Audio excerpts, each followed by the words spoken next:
Segunda de Corintios capítulo 1. Señor, esta mañana tú eres el Dios creador del cielo y de la tierra. Señor, tú eres el creador del universo. Mucho antes que este mundo existiese, tú ya eras Dios, siempre has sido Dios. Y es un conocimiento que nosotros no podemos comprender completamente, Señor. Aún más tú te has revelado al ser humano en tu misericordia. Has revelado y sigues revelando tu persona a nosotros. La revelación máxima es tu Hijo Jesucristo. Y tu Hijo Jesucristo nos ha enviado el Espíritu Santo, Señor, para que podamos nosotros comprender estas cosas. Pero confesamos nuestra inhabilidad. Sin ti, Señor, no podemos entender. Sin ti no podemos, Padre, ver claramente. Por eso oramos que tu Espíritu esta mañana nos aclare el entendimiento, nos ayude no solamente a entender el texto, pero poder ver el propósito por el cual tú nos has traído esta mañana aquí. Podamos ver cada uno en manera particular, Señor, lo que tú nos quieres hablar, porque sabemos que una palabra, solo una palabra tuya basta, Señor, para cambiar las cosas. Así que, Padre, oramos humildemente esta mañana que nos asistas a través de tu Espíritu Santo, que venga a enseñarnos y hable a nuestros corazones en tu palabra, y te lo pedimos en humildad en el nombre de Jesucristo. Amén. Amén. Abran sus Biblias en 2 de Corintios, capítulo 1. Vamos a leer a partir del versículo 3. ¿Ok? ¿Están ahí? ¿Ok? Bendito sea el Dios y Padre de nuestro Señor Jesucristo, Padre de misericordias y Dios de toda consolación, el cual nos consuela en todas nuestras tribulaciones. Subrayen la palabra todas. ¿La subrayaron? Muy bien. Para que podamos también nosotros consolar a los que están en cualquier tribulación. Subrayen la palabra cualquier tribulación. Por medio de la consolación con la que nosotros somos consolados. ¿Por quién? Por Dios. Porque de la manera que abundan en nosotros, porque de la manera que abundan en nosotros las aflicciones de Cristo, así abundan también por el mismo Cristo nuestra consolación. Pero si somos atribulados, es para vuestra consolación y salvación. O si somos consolados, es para vuestra consolación y salvación, la cual se opera en el sufrir las mismas aflicciones que nosotros también padecemos. Y vuestra esperanza respecto de vosotros, nuestra esperanza respecto de vosotros es firme, porque sabemos que así como sois compañeros en las aflicciones, también lo sois en la consolación. La semana pasada estuvimos introduciendo esta carta, la segunda carta que Pablo va a escribir a los Corintios. Hemos estudiado anteriormente, un tiempo atrás, la primera carta a los Corintios. Ahora estamos entrando en su segunda carta, una carta que fue difícil probablemente escribir para Pablo, tan igual como lo fue la primera, pues la iglesia en Corintios era una iglesia que tenía muchos problemas, como los hay en todas las iglesias. No era fácil pastorear en aquel tiempo como tampoco lo es ahora. Y cuando Pablo escribe su primera carta fue a raíz de un grupo de la iglesia, un comité de la iglesia de Corinto, la cual él había empezado, que llegó a Pablo con informes de problemas en la iglesia, que incluían divisiones, que incluían casos de inmoralidad sexual, que incluían abusos de la cena del Señor, que incluían abusos de los dones espirituales, una serie de problemas que llevaron a Pablo a escribir esa primera carta, la cual me imagino fue leída por ellos y por muchos que estaban en la región de Acaya, que es en la parte del sur de Grecia, ¿no? Y después Pablo va a escribir una segunda carta porque muchos o algunos de los que estaban dentro de la iglesia, que Pablo se va a referir a ellos como falsos hermanos o falsos maestros, estaban cuestionando la autoridad de Pablo, estaban diciendo, ¿Quién se cree él para decirnos todas estas cosas? Es un poquito el espíritu que tenían estas personas dentro de la iglesia. Y él va a tener que escribir esta segunda carta para defender su ministerio, para hablar acerca de su propio llamado. Iba a ser una carta difícil de poder explicar. Vamos a aprender varias cosas con respecto al ministerio, pero también con respecto a nuestras propias vidas al estudiarla. Ahora, Pablo se presenta como ¿quién? Como apóstol de Jesucristo. No por su propia voluntad, sino por la voluntad de Dios, la cual es algo que nosotros no podemos cuestionar. Tú eres lo que eres y espero que lo seas por la voluntad de Dios, no por la voluntad del ser humano. Yo puedo colocarme en muchas posiciones, pero si Dios no me ha colocado ahí, entonces no tengo ese respaldo del Señor. Pero si el Señor te coloca a ti en ciertas posiciones y tú reconoces que es del Señor, no tengas temor. Pablo no tenía temor de decir, yo soy apóstol de Jesucristo. Parecería algo orgulloso, ¿no? Pero él dijo, yo soy por la voluntad de Dios, no porque yo lo busqué. ¿Qué es lo que él buscaba, Pablo? Pablo buscaba matar cristianos. Eso es lo que él buscaba.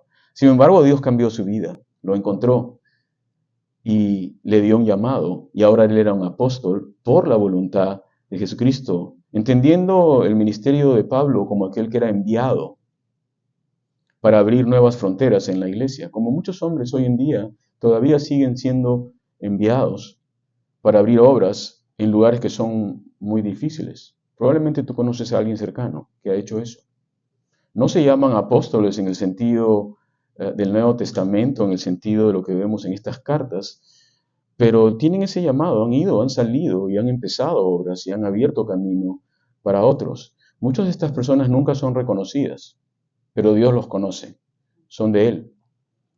Así que Él era apóstol por la voluntad de Dios. Y él llega a escribir esta segunda carta, ya vimos la semana pasada la introducción, gracia y paz, ¿recuerdan? Del Padre y nuestro Señor Jesucristo. Pero ahora empieza el texto bendiciendo a Dios, agradeciendo a Dios.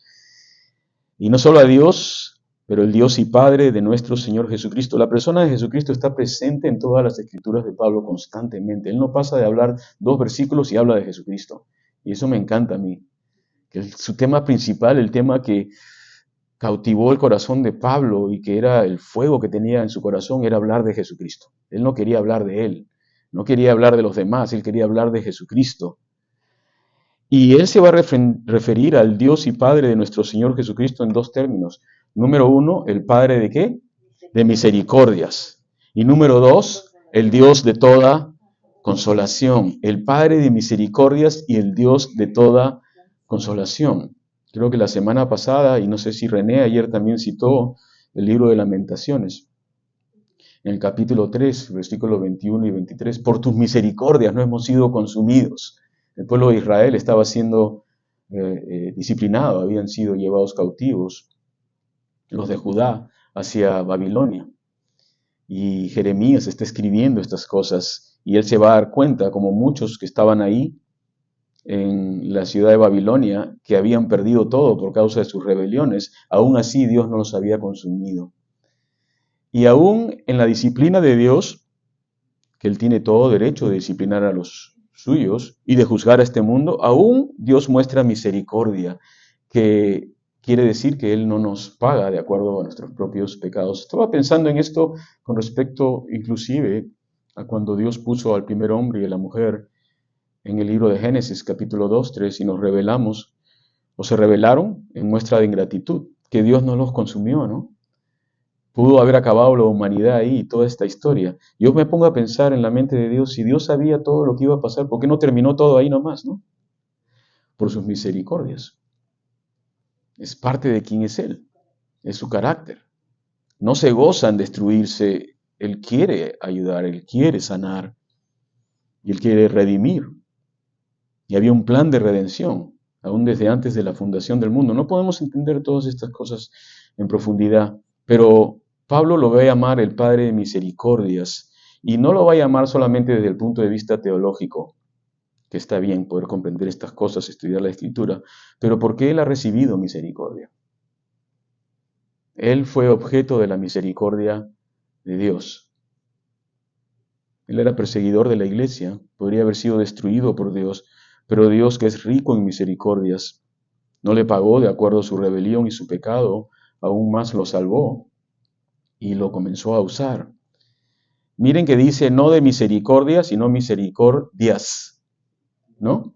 Lo cual quiere decir que Dios tiene más de una misericordia.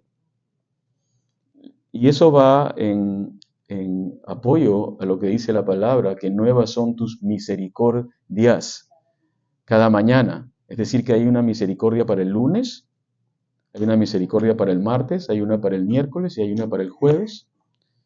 Es una misericordia que se va renovando día a día. En nuestra naturaleza humana, nosotros podemos tener cierto grado de misericordia, pero se gasta. A veces que ya te aburres, ¿no? Y ya no quieres tenerla, pero Dios no es así. Sus misericordias se van renovando cada mañana. Tenemos un límite para el perdón, el ser humano, pero Dios no lo tiene. En Jesucristo Él puede perdonar y puede mostrar misericordia. Entonces Él lo llama el Padre de misericordias. Vimos esto también la semana pasada, pero también lo llama el Dios de toda consolación. No solamente no nos paga de acuerdo a nuestras rebeliones muchas veces, pero dice aquí su palabra que Él es Dios de toda consolación, de todo consuelo. ¿Se acuerdan la palabra que usó Pablo aquí en el griego? Ustedes que son expertos en griego, ya la saben, ¿no es cierto? ¿Cuál es? Consolación. Paraclesis. La palabra paraclesis. ¿De dónde viene la palabra paracleto? Que es la traducción que Jesús va a usar cuando Él habla en el capítulo 14, versículo 16 de Juan. Os conviene que me vaya, porque se enviaré a otro paracleto, a otro consolador, el cual les va a guiar a la verdad. Pero aquí Pablo dice que Dios es el Dios de toda paraclesis, de toda consolación. Lo que puedo entender es que Dios en sus tres personas está lleno de consolación. No solamente es la función del Espíritu Santo consolarnos, Dios también lo hace y su Hijo Jesucristo también, porque Dios está lleno en su carácter de todo consuelo. También dijimos, y quiero reafirmar esta mañana, que la palabra paraclesis no implica simplemente el hecho de animarte, como lo hacemos cuando queremos consolar a alguien, pero tiene que ver también con fortalecerte. Hay un énfasis en lo que Dios hace a través de su consuelo, en el fortalecimiento de la persona. Ustedes, bueno, culturalmente probablemente estamos acostumbrados a que cuando estamos en una competencia y no se gana la competencia, siempre hay el premio consuelo. ¿No decimos eso? El premio consuelo. Y tú lo recibes así de mala gana. ¿Quién quiere el premio consuelo? Yo quiero el principal premio, ¿no? Y esta cultura es así, le dan premio consuelo a todo el mundo. Ahora, Dios no te va a dar el premio consuelo, porque tú ya lo ganaste todo en Cristo. No se trata de que te sientas un poquito mejor porque estás pasando por una prueba. Muchos piensan eso. Oh, me estoy sintiendo un poquito mejor porque Dios me está consolando. No es el premio consuelo. Tú ya lo ganaste todo en Cristo. Pero lo que el Espíritu Santo hace cuando te consuela es fortalecerte. Es crear nuevas fuerzas a través de Él mismo para poder enfrentar esa prueba y pasar a través de ella. Vamos a ver el propósito en este momento. Pero Pablo había experimentado no solamente la misericordia, el consuelo de Dios, es decir, el fortalecimiento en medio de las pruebas que le había tocado vivir. Quiero citar segunda de Timoteo 4, 16, 17. Creo que el versículo está en la parte izquierda donde está en todo el menú. Segunda de Timoteo 4, 16, 17. Dice lo siguiente, el apóstol Pablo: en mi primera defensa, ninguno estuvo a mi lado, sino que todos me desampararon.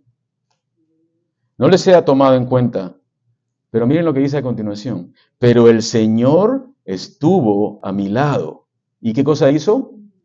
Y me dio fuerzas, para que por mí fuese cumplida la predicación y que todos los gentiles oyesen. Así fui librado de la boca del león. Eso es consolación.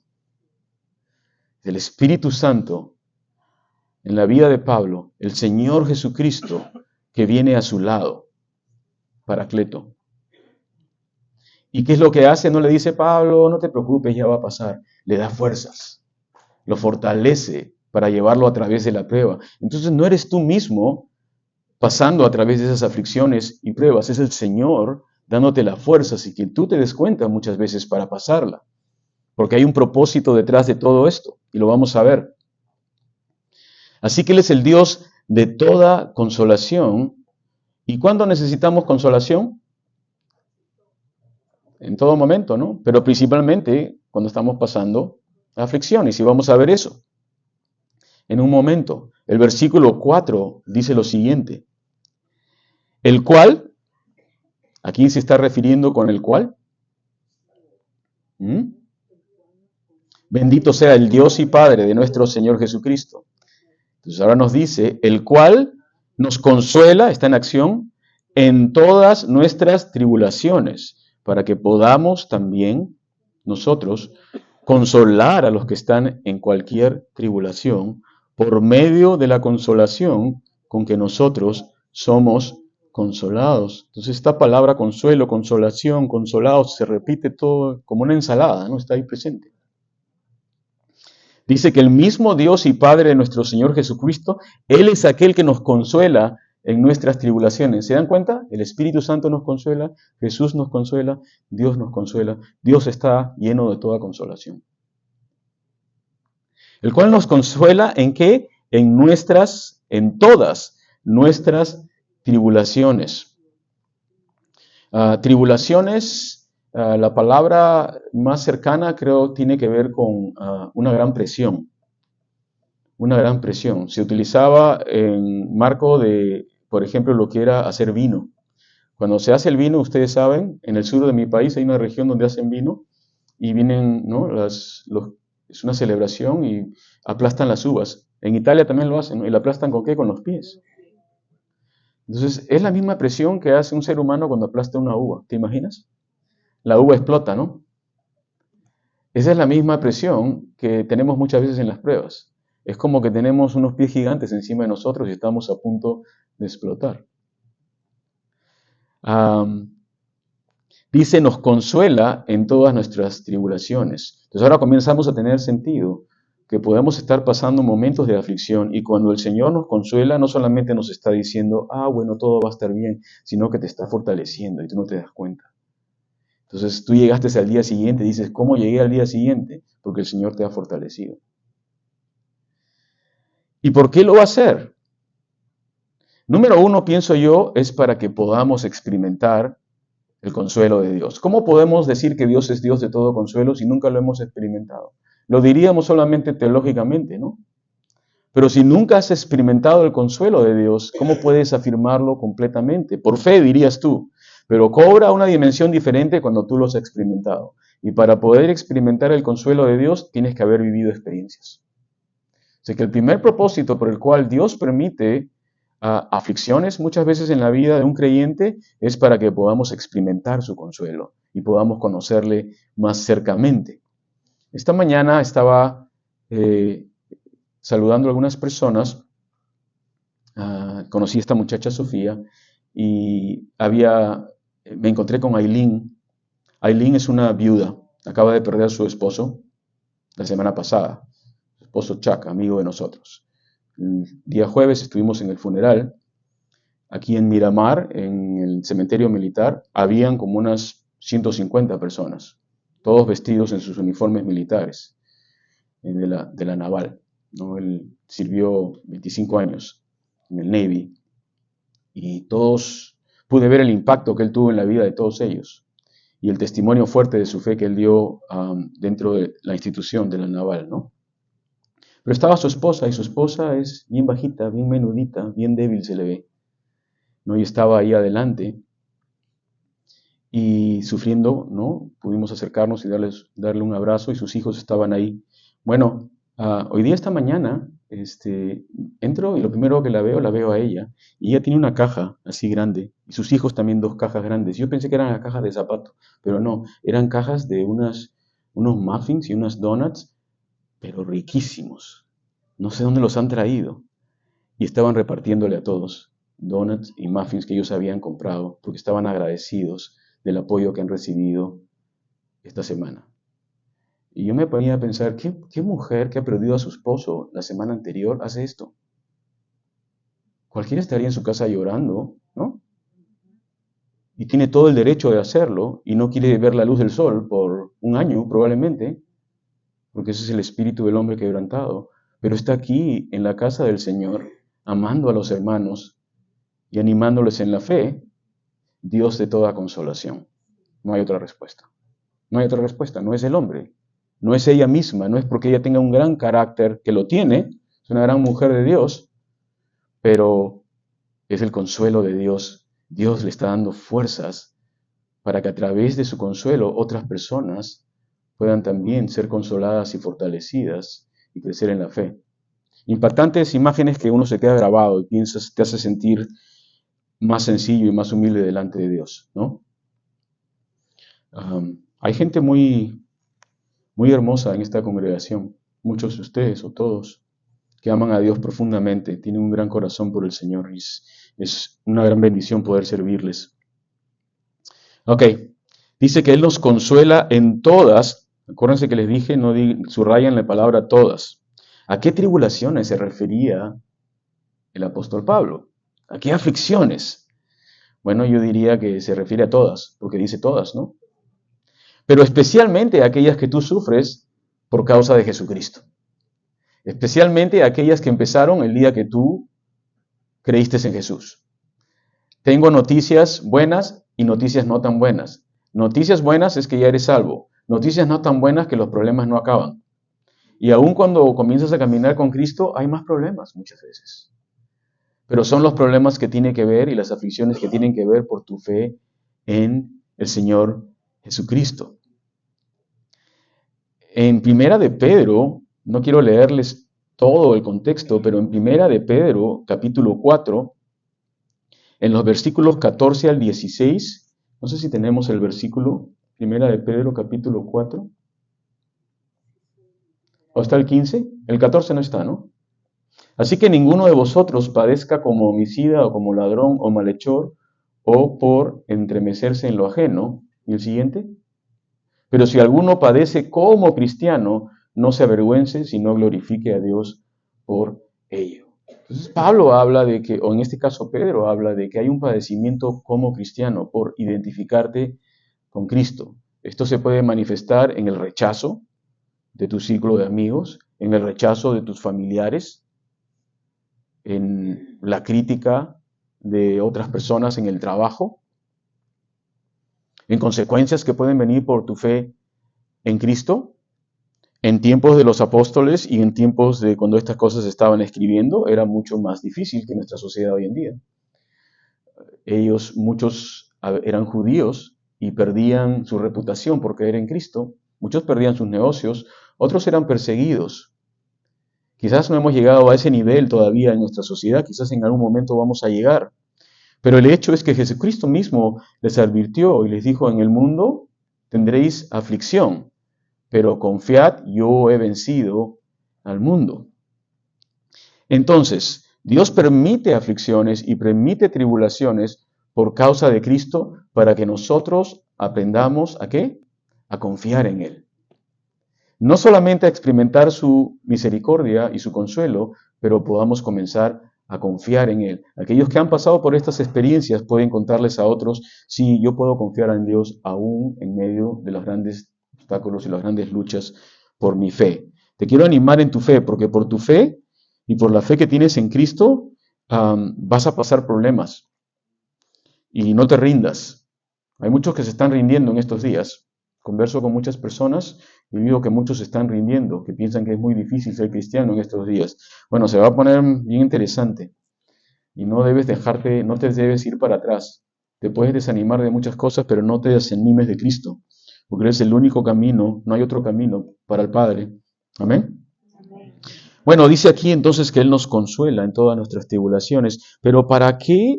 Bueno, para conocerlo a Él, para depender de Él, para confiar más en Él, pero hay un motivo práctico que nos dice el versículo 4, para que podamos también nosotros consolar a los que están en cualquier tribulación por medio de la consolación con que somos consolados por Dios. Así que nuestras tribulaciones o aflicciones que podamos vivir como creyentes van a servir para el consuelo y fortalecimiento de otros que lo necesitan.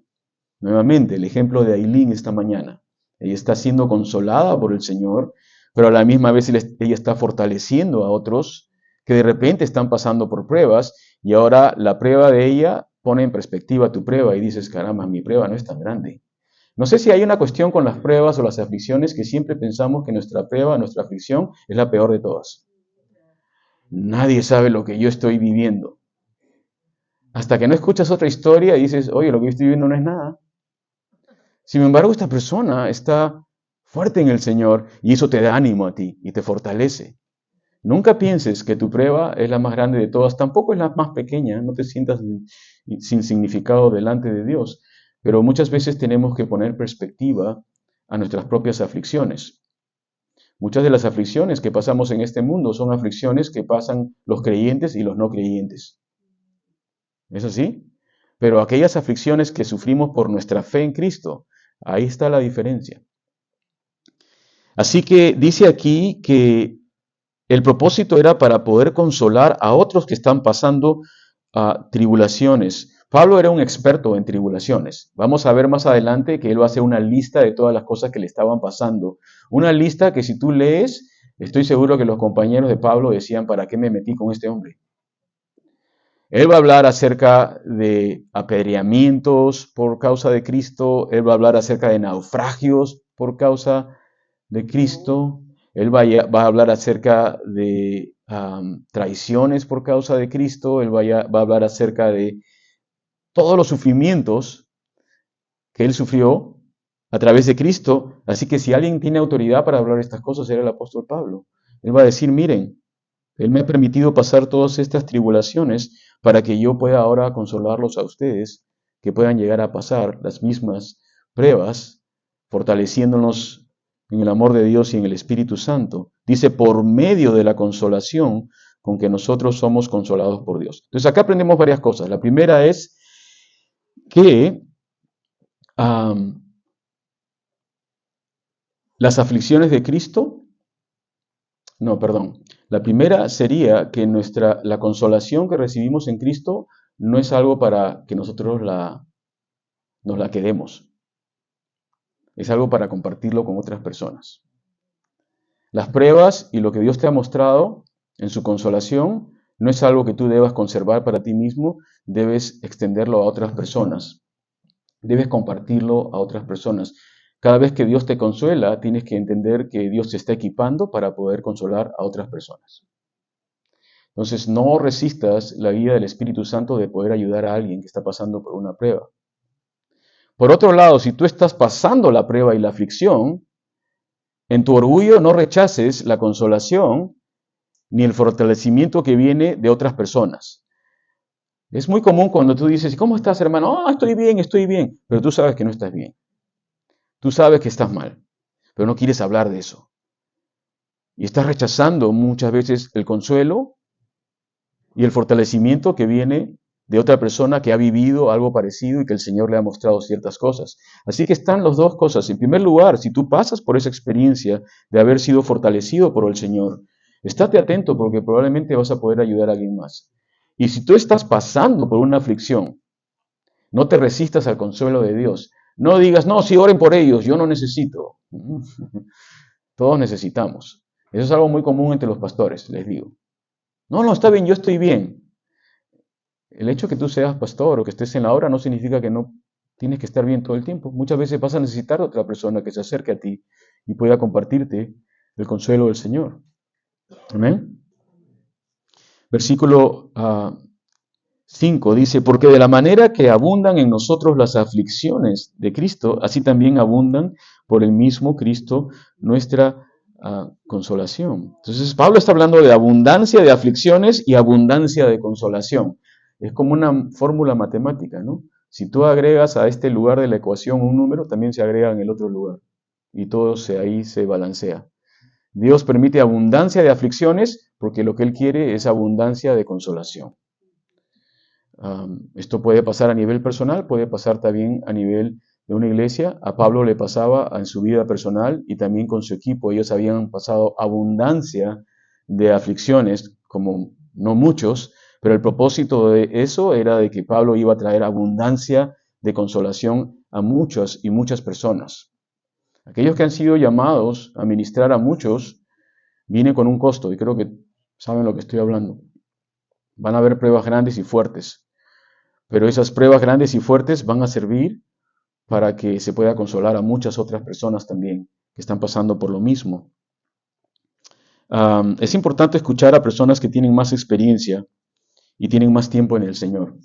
Es importante, pienso yo, escucharles a ellos. En tiempos en que, en una sociedad que estamos viviendo, en que las voces de los adultos ya no son escuchadas, que queremos escuchar las voces, las nuevas voces de este mundo, pienso que como iglesia siempre debemos recordar a aquellos que nos precedieron y que han pasado por grandes pruebas y grandes aflicciones y escuchar de ellos.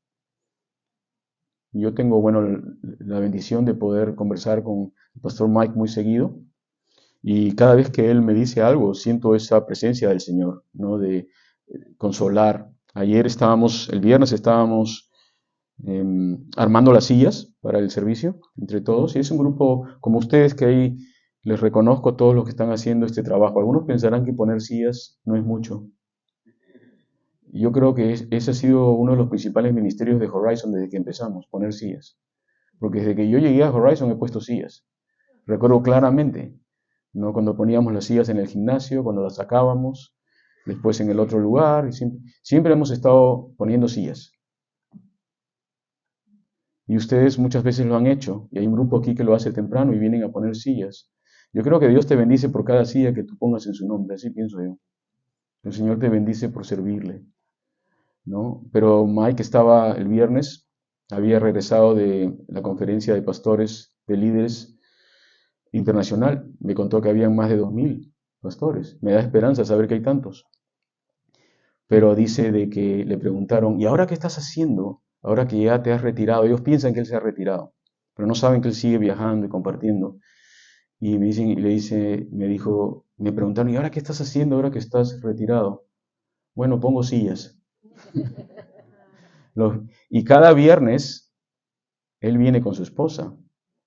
Su esposa y ellos dos ya están en sus 80s y están poniendo sillas. No les cuento esto para levantarlo a él, pero es la verdad. Lo veo poniendo sillas los viernes y es ahí cuando conversamos. Y él nos reunió a todos, éramos un grupo como unos 5 o 6. Nos reunió y nos ministró a todos y oró por cada uno de nosotros. Y nos dijo lo orgulloso que él se sentía de haber sido pastor de esta iglesia y de las personas que sirven. Imagínate, ese es el consuelo del Señor. Él te fortalece a través de estas palabras. No es el hombre, no lo veo a él, lo veo al Señor ministrándote y consolándote y fortaleciéndote en medio de las diferentes pruebas que uno puede estar viviendo. Y te da ganas de regresar el siguiente viernes a poner más sillas. Porque hay días que uno ya no quiere, ¿no? Si no uno piensa, ¡ay, ya me cansé! ¿No?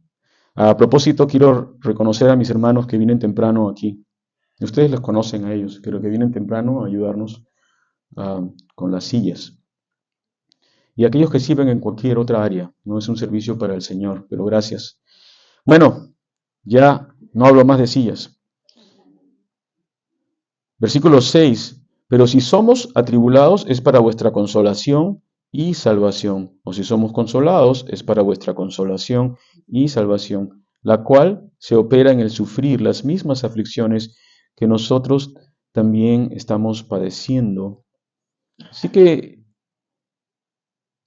ellos se veían como un equipo que si eran atribulados y pasaban pruebas, era para consolar a otros. Tenían una actitud, no digamos positiva en el sentido de la psicología de este mundo, pero ellos tenían un entendimiento de Dios y por qué Dios permitía las cosas y no se desanimaban fácilmente. Ustedes deben recordar la parte cuando Pablo es apedreado, ¿recuerdan? En el libro de Hechos. Y que todos pensaban que estaba muerto, ¿no? Y cuando se acercan donde él, Pablo se levantó y se sacudió un poco y se fue caminando a seguir predicando. Yo me hubiera ido a la emergencia, de ahí nomás, ¿no? Y yo hubiera llamado a la ambulancia rápido para que me lleven. Pero Pablo se sacudió un poco el polvo y se fue. Yo creo que el Señor lo sanó ahí milagrosamente, porque si te apedrean como apedreaban los judíos, no creo que te quedaba un hueso sano. Pero sin embargo, Pablo se paró. Dice que se fue caminando y siguió predicando. Entonces él tenía esa autoridad y él va a decir, mira, esto me pasó a mí para yo poder consolarlos a ustedes. Am, y si soy consolado, también es lo mismo, ¿no? Es para ustedes. Versículo 7 dice, y nuestra esperanza respecto de vosotros es firme, porque sabemos que así como sois compañeros en las aflicciones, también lo sois en la consolación. Entonces Pablo no se consideraba una isla, aislado de todo el resto de personas, él se consideraba parte del cuerpo de Cristo, y lo que Cristo hacía en su vida era solamente una parte del gran plan para el cuerpo de Cristo. No se sentía más especial que los otros. Ese sentimiento de sentirte especial es a veces engañador, porque no es que seamos especiales, cada uno tiene un don y cada uno tiene un llamado dentro del reino de los cielos, pero no te hace más especial que otra persona. Si alguien tendría un motivo para sentirse especial, era Pablo, ¿no? Pero él no se sentía especial. Él decía aquí en el versículo 7 que ustedes son compañeros de las aflicciones, como también lo son en las consolaciones. Él no decía, bueno, yo he sufrido más que todo, por lo tanto yo soy mejor que tú, ¿no? Él se sentía compañeros. Y creo que hay un vínculo cuando tú pasas por pruebas y otras personas también las pruebas, se hace como un vínculo, ¿no? Hemos pasado por todo esto. A veces te pones a pensar en el pasado y dices, hemos pasado por esto y hemos pasado por el otro. Y pasamos por estas cosas y por las otras cosas. Y hay como un vínculo, pero ese vínculo es del Señor.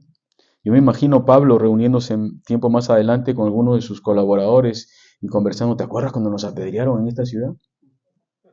¿No? ¿Te acuerdas? ¿Te acuerdas cuando nos echaron en la cárcel? ¿No? Y nos pusieron en el cepo. ¿Te acuerdas cómo el Señor abrió la puerta de la cárcel? ¿Te imaginas todas esas conversaciones entre ellos? O qué sé yo, cuando estaban los compañeros de naufragio de Pablo. ¿Te acuerdas cuando estábamos ahí en el mar Mediterráneo y nos moríamos, estábamos hundiéndonos? Y Pablo, él decía, yo soy compañero con ustedes en mi sufrimiento, ustedes me han acompañado. No se dan cuenta, pero ustedes estaban conmigo. ¿Y cómo estaban conmigo? En las oraciones. Y ahora yo puedo consolarles a ustedes en estas pruebas. Somos compañeros todos, así que algunos tengan que sufrir más que otros. Son las mismas aflicciones que nosotros también padecemos. Y Pablo va a introducir este tema muy importante, es la esperanza. Y nuestra esperanza respecto de vosotros es firme, es firme. Pablo no se daba por vencido por la iglesia. Él no se daba por vencido. Él decía, nuestra esperanza respecto de vosotros es firme. ¿Cuál era la esperanza que tenía Pablo con respecto de ellos? ¿Cuál sería esa esperanza? Él decía, nuestra esperanza con respecto a vosotros es firme. Pablo tenía la esperanza de un día, cuando iba al Señor, poder presentar a esta iglesia. Decir, Señor, esta es tu iglesia, estos son los creyentes, estos son aquellos que yo les prediqué. Su esperanza era que ellos pudiesen llegar un día, que ellos pudieran entrar un día en la presencia de Dios. Y esa esperanza estaba firme en Pablo, pero Pablo sabía que él tenía que trabajar y tenía que sufrir para que esto un día pudiese llegar a pasar. Tenían la esperanza firme en Jesucristo de que estos hermanos perseverarían y les llama compañeros de las aflicciones y también de la consolación. Solo un par de versículos más. Dice, porque hermanos, no queremos que ignoréis acerca de nuestras tribulaciones que nos sobrevino en Asia, porque fuimos abrumados, dice, en sobremanera, más allá de nuestras fuerzas, de tal modo que aún perdimos la esperanza de ¿qué? De salvar la vida. Versículo 8. No queremos que ignoréis acerca de nuestra tribulación que nos sobrevino en Asia.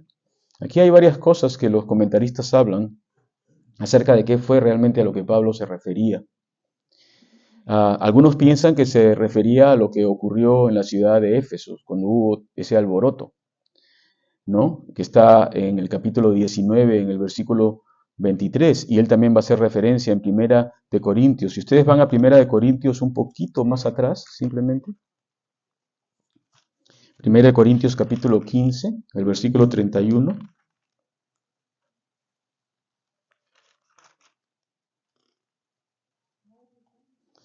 Dice, os aseguro, hermanos, por la gloria que de vosotros tengo en nuestro Señor Jesucristo, que cada día muero, si como hombre batallé en Éfeso contra fieras.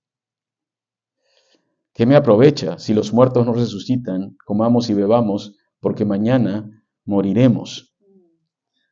Algunos piensan que se refiere a eso, no sabemos exactamente a qué batalla se estaba refiriendo, si era literal, que batalló contra fieras alrededor de la ciudad de Éfeso, o eran las fieras que estaban viviendo en la ciudad que querían matarlo.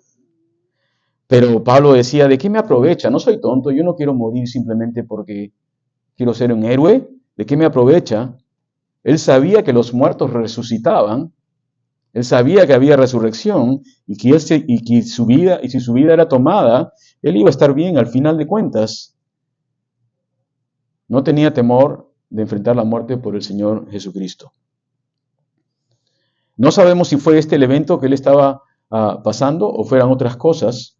Sabemos en Segunda de Corintios, vamos a verlo más adelante, que Pablo va a sufrir muchos latigazos, ¿no? En alguna ocasión va a sufrir 39, vamos a hablar más de eso. Pero también en Hechos 20, 19, él habla acerca de una persecución que él sufrió muy fuerte cuando salió de Troas. Así que no sabemos qué realmente se refiere aquí cuando él dice, no queremos que ignoréis acerca de nuestras tribulaciones que nos sobrevino en Asia. Yo creo que Pablo podría haber escrito un libro acerca de las tribulaciones, ¿no creen ustedes? Muchos escriben libros, ¿no? A cada rato veo gente que quiere escribir un libro y todo un libro. Yo creo que Pablo hubiera sido bueno escribiendo un libro, ¿no? De tribulaciones. Sin embargo, Dios lo usó para escribir estas cartas, no nos dice más detalles de lo que le pasó. Pero él va a decir lo siguiente, no quiero que ustedes ignoren lo que yo he vivido en nuestras tribulaciones, porque fuimos abrumados sobremanera más allá de nuestras fuerzas, de tal manera que aún perdimos la esperanza de conservar la vida. No pareciera el gran apóstol Pablo hablando, pareciera un hombre quebrado, ¿no? Diciendo estas cosas.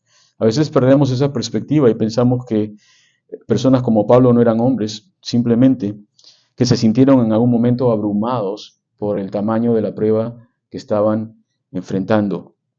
Y es en ese momento cuando el Dios de consolación opera. ¿Y cómo opera? Fortaleciendo a la persona que está pasando por esa etapa. No me imagino al Espíritu Santo fortaleciendo a Pablo cuando estaba nadando ahí agarrado de un madero que se estaba hundiendo en el naufragio. Y las olas y en medio del mar. ¿Te imaginas en la noche, en medio del Mediterráneo? Y ahí estás agarrado por Cristo y el Espíritu Santo lo está fortaleciendo en ese momento. No sabemos la magnitud de lo que son esas cosas. El fortalecimiento del Señor. Dice que aún perdieron la esperanza de conservar la vida.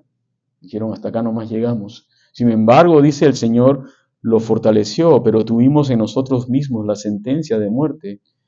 ¿Para qué? Termino con esto, versículo 9. Para que no confiásemos en nosotros mismos, sino en Dios que resucita a los muertos. Para que no confiásemos en nosotros mismos. Entonces Pablo aquí revela un principio importante, que Dios va a permitir muchas veces aflicciones o pruebas fuertes para que no desarrollemos tanta confianza en nosotros mismos, para que no caigamos en la mentalidad de no depender de Dios y decir, bueno, yo ya soy cristiano, tengo 30 años de cristiano, estoy bien, puedo ver un estudio bíblico, pero ya no voy a estudios bíblicos porque ya sé todo, ya conozco toda la Biblia. Lo que el pastor, ya escuché esa prédica. Esto también ya escuché. Si tú supieras lo que hemos hecho. A veces escucho gente hablar, si tú supieras lo que hicimos hace 20 años y qué estás haciendo ahorita. A veces escucho hablar mucha gente hablar así. Tú no sabes lo que pasó. Sí, no sé, pero ¿qué es lo que está pasando ahora? Es lo que más me interesa, no tanto el pasado. Desarrollar esa confianza en uno mismo, en lo que ha hecho uno o lo que uno es capaz, sin depender de Dios, es muy peligroso. Lamentablemente en la iglesia, ¿cómo podríamos llamar?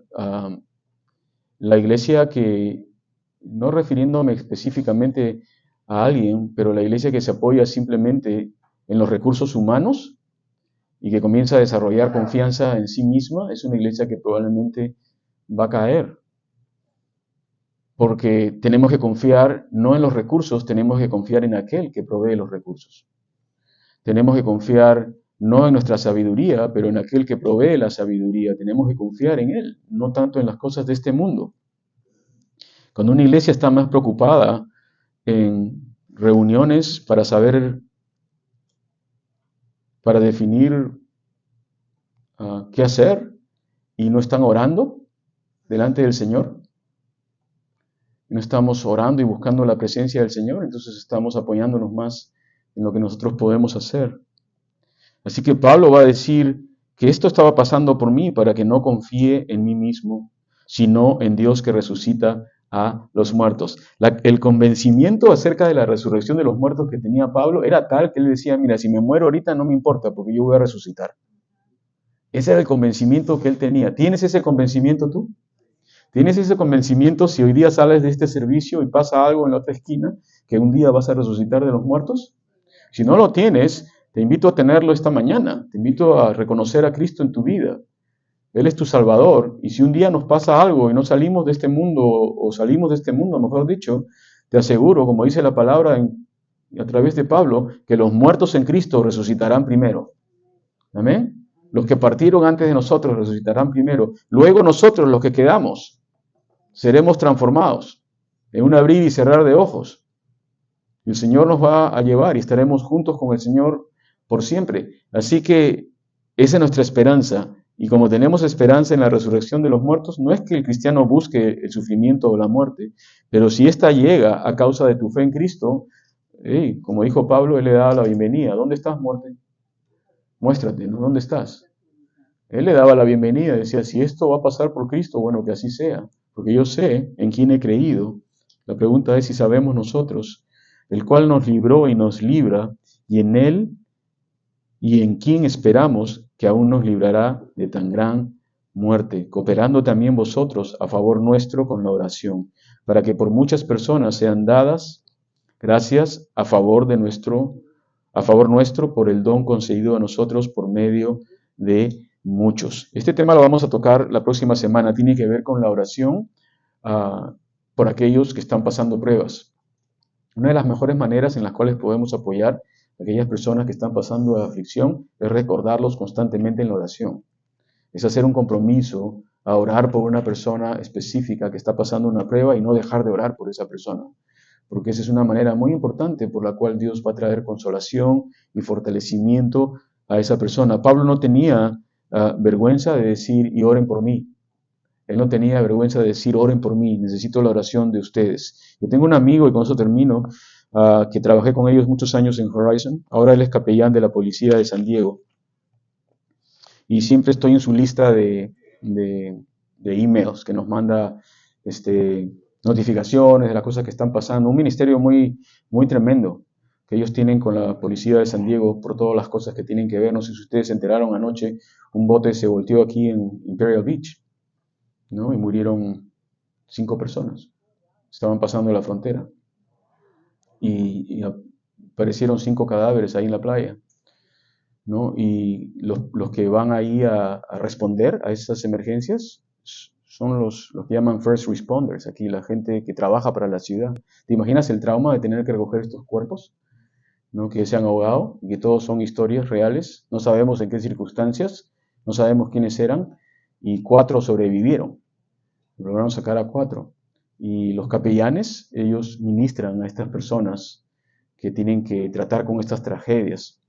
Y él siempre en sus notas de notificaciones o pedidos, él siempre dice, por favor, oren por mí, porque voy a tener que ministrar a estas personas, oren por mí porque voy a tener que hablar en este caso de suicidio, oren por mí porque tengo que hablar con estos oficiales que han rescatado los restos de estos cadáveres, y tengo que ayudarles, oren por mí, oren por mí. No hay nada de vergonzoso de decir, ¿sabes qué? Necesito oración, porque no puedo hacer yo esto solo. Lo contrario sería confiar en mí mismo y decir, yo puedo hacer esto, cuando en realidad no podemos hacerlo nosotros mismos. Cuando yo estoy parado enfrente de este grupo de personas, ¿no? Como el jueves, yo me doy cuenta que yo no tengo palabras para decir. Si no son las palabras del Señor, es mejor que me ponga un duct tape en la boca y no decir nada, porque tiene que ser del Señor. Si no es del Señor, no tiene efecto en la vida de las personas. Pero me doy cuenta que es por la oración de otras personas que muchas veces tú puedes ministrar. Así que gracias por las oraciones, por lo que estamos sirviendo y lo que estamos hablando de la palabra de Dios. ¿Ok? Bueno, continuamos la próxima semana. Señor, te damos gracias nuevamente por tu palabra de esta mañana. Gracias, Señor, que tú eres el Dios de misericordias y el Dios de toda consolación. Y muchos de nosotros probablemente, o algunos, no sé, necesitamos esta mañana ser consolados por ti, Señor. En otras palabras, no solamente recibir ánimo, pero recibir fuerzas de ti. Te pido que nos renueves en medio de las pruebas, Señor, que podamos estar pasando. Pueden ser problemas familiares, pueden ser problemas en el ministerio, pueden ser problemas en el trabajo, pueden ser pruebas por nuestra fe, por confesar a Cristo.